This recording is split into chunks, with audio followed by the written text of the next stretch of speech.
प्रेक्षक नमस्कार. सजग टाइम्समध्ये आपल्या सर्वांचं स्वागत. आपण पाहतो की गेल्या 2 दिवसापासून मनसर शहरात एक गुप्त मोहीम या सर्व अन्न व औषध विभाग तसेच पुणे ग्रामीण पोलिसांकडून राबवण्यात येत होती आणि आज त्या दूध भेसळ करणाऱ्या टोळीवर आंतरजिल्हा टोळीवर पुणे ग्रामीण पोलीस तसेच अन्न व औषध विभागाच्या अधिकाऱ्यांकडून छापा टाकून मोठी कारवाई करण्यात आलेली आहे. या कारवाईत जवळपास 13 संशयित आरोपींना ताब्यात घेतले असून या संदर्भात अधिकचा तपास या सर्व टीमकडून चालू आहे. याबाबत सविस्तर माहिती अशी आहे की पुणे ग्रामीण पोलीस, स्थानिक गुन्हे शाखा आणि अन्न व औषध प्रशासन यांच्या संयुक्त कारवाईत मनसर येथील दूध भेसळ करणाऱ्या एका मोठ्या आंतरजिल्हा टोळीचा पर्दाफाश करण्यात यश आले आहे. या धडक कारवाईत मनसर हे मुख्य केंद्र असल्याचे समोर आले असून या प्रकरणी एकूण 13 जणांना अटक करण्यात आल्याची प्राथमिक माहिती आहे. या कारवाईत सुमारे 2.5 ते 3 कोटी रुपयांचा मुद्देमाल जप्त करण्याची प्राथमिक माहिती आहे. एफडीए आयुक्त तुकाराम मुंडे आणि पुणे ग्रामीण पोलीस अधीक्षक संदीप सिंह गिल यांच्या मार्गदर्शनाखाली स्थानिक गुन्हे शाखेचे 30 पोलीस आणि एफडीएचे 20हून अधिक अधिकारी अशा एकूण 50 जणांच्या पथकाने ही गुप्त मोहीम राबवल्याचे सांगण्यात येत आहे. मनसरमधून 2 संशयितांना ताब्यात घेतल्यानंतर या रॅकेटची पालेमुळे उघड झाली आहेत. त्यानंतर पुणे, सोलापूर, अकलूज, अहिल्यानगर, सांगली आणि छत्रपती संभाजीनगर, सिल्लोड अशा 6 जिल्ह्यात एकाच वेळी छापे टाकण्यात आले आहे.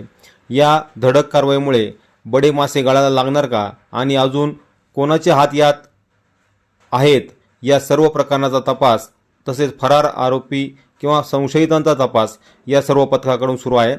या आरोपींना आज घोडेगाव येथील न्यायालयात हजर करण्यात आले असून पोलीस कस्टडीत ठेवण्यात येणार आहे. या संदर्भात पोलीस अधिकारी तसेच एफडीएचे अधिकारी यांना संपर्क केला असतात वरिष्ठांकडून अधिकृत माहिती आल्यानंतर आपल्याला कळवण्यात येईल असे त्यांच्याकडून सांगण्यात आले आहे.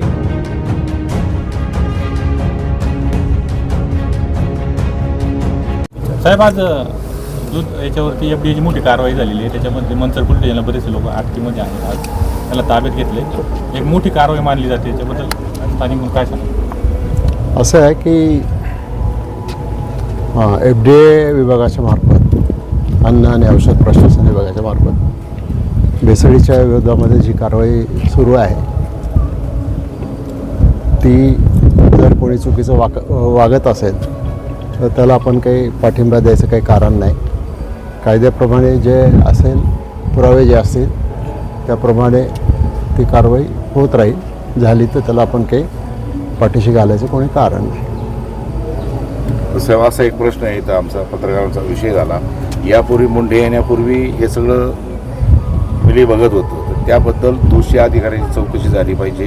कारण त्यांना आत्ता ते जागे झाले, यापूर्वी का जागे झाले नाहीत असा एक मोठा चर्चा झाली.